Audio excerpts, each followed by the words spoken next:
Bienvenue dans le JT de Rassemblement Web TV. Dans ce journal, nous parlons de la conférence de presse du porte-parole du RHDP, le système anticorruption, et la 3e édition du marché de l'artisanat. Le porte-parole du RHDP était face à la presse mardi dernier. Kobenan Kwasi Adjoumani est revenu sur plusieurs sujets de la vie politique. Il s'est notamment prononcé sur les dernières élections locales. Il a appelé chaque parti au respect du résultat des urnes. Sur le découpage électoral, écoutons tout de suite Kobenan Kwasi Adjoumani, porte-parole du RHDP. Depuis l'avènement au pouvoir du président Alassane Ouattara en 2011, seules 4 communes ont été créées. Ce sont des communes d'Atié-Guakro, de Gbeleban, de Ndoussi et d'Assini. Atié-Guakro et Gbeleban constituaient jusqu'alors les seuls chefs-lieux de département qui n'étaient pas encore érigés en communes. Quant à Ndoussi et Assini, ce sont des pôles touristiques et économiques actifs dont l'érection en commune urgeait. D'où vient donc cette accusation selon laquelle le président Alassane Ouattara aurait favorisé les régions du Nord au détriment des régions du Sud? Bien au contraire. Le président Alassane Ouattara a supprimé 1126 entités décentralisées communales créées de 2001 à 2010, en considération bien sûr de plusieurs insuffisances constatées est lié essentiellement à la taille de la population, au potentiel de développement économique, aux problèmes de rattachement de villages ou de quartiers, faute d'études géographiques et socio-culturelles poussées, au manque de ressources nécessaires, au recrutement et à la mise à la disposition du personnel minimum d'encadrement, au fait que la dotation globale de fonctionnement que l'État met à la disposition des collectivités territoriales ne pouvait supporter des charges supplémentaires. C'est ça le développement. Et Alassane Ouattara est un agent de développement. Grève dans le secteur de la santé. Depuis lundi, le personnel de santé observe une grève. Les syndicats réclament entre autres l'augmentation de primes. Pour le gouvernement, c'est une grève illégale. Le ministre de la fonction publique appelle à la reprise du travail. Déclaration du gouvernement relative au mouvement de grève d'une coordination de syndicats du secteur de la santé dénommée Cordis Santé. Le lundi 5 novembre 2018, des syndicats de personnel de la santé, réunis au sein d'une coordination dénommée Cordis Santé, ont entamé un mouvement de grève sur la base de 29 points de revendication regroupés en 5 axes à caractère financier, administratif, académique, professionnel et technique.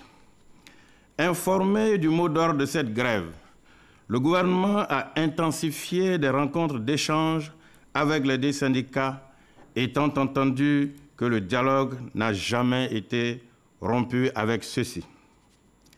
En effet, plusieurs rencontres, dont un atelier, se sont tenues sous l'égide du ministère de la Santé et de l'Hygiène publique.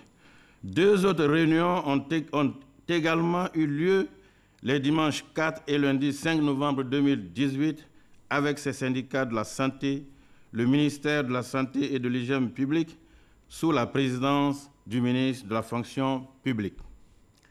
Il est à noter qu'à l'issue de ces différentes rencontres, plusieurs points de ces revendications ont été satisfaits. Aussi, les autorités gouvernementales ont appelé les syndicalistes à faire preuve de responsabilité et à lever le mot d'ordre de grève. Malgré cette volonté manifeste du gouvernement à privilégier la voie du dialogue approprié à l'examen des autres points de revendication, ils n'ont pu entendre raison.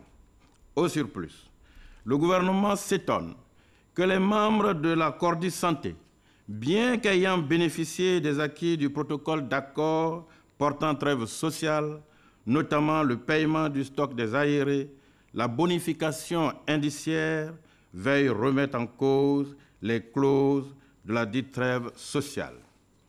Et pourtant, conformément aux dispositions de la loi numéro 92-571 du 11 septembre 1992, fixant les modalités de la grève dans les services publics et des articles 3 et 5 du protocole d'accord portant trêve sociale signé le 17 août 2017, cette grève est totalement illégale. C'est pourquoi, premièrement, le gouvernement invite Cordis Santé à mettre fin sans délai à la grève et à revenir à la table des négociations conformément au protocole d'accord portant trêve sociale.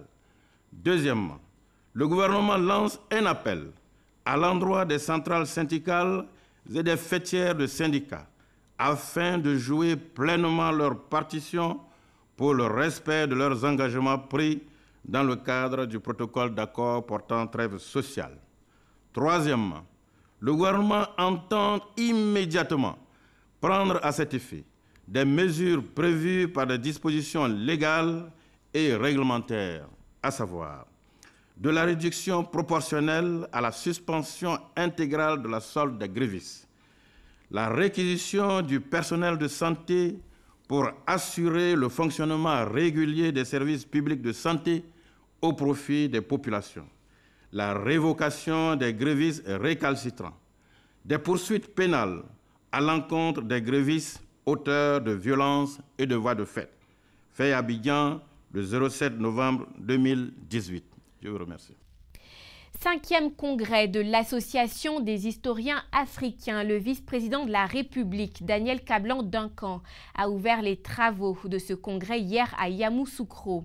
Des historiens africains sont réunis sur l'histoire africaine et ses enjeux actuels à la Fondation Félix Houphouët-Boigny. C'est un congrès qui enregistre la présence d'éminents historiens d'Afrique, dont la professeure Henriette Dagri-Diabaté, grande chancelière de Côte d'Ivoire.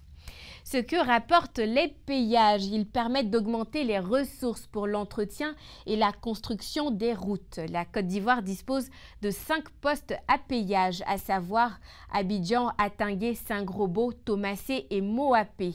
Ces postes rapportent 10 milliards de francs CFA chaque année au pays. La CGECI exhorte les entreprises à se doter d'un système anti-corruption. La norme ISO 37001 a été présentée hier au plateau aux membres du système de management anti-corruption.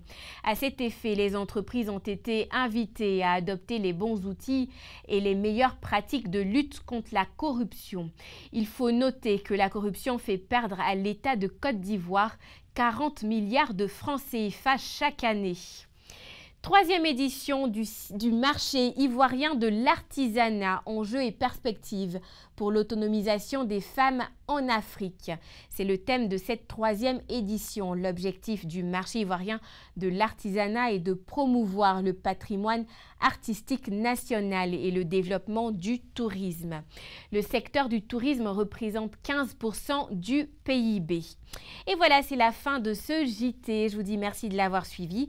Je vous donne rendez-vous très rapidement pour un prochain point de l'actualité. D'ici là, restez connectés sur Rassemblement Web TV. L'info, la vraie pour vous.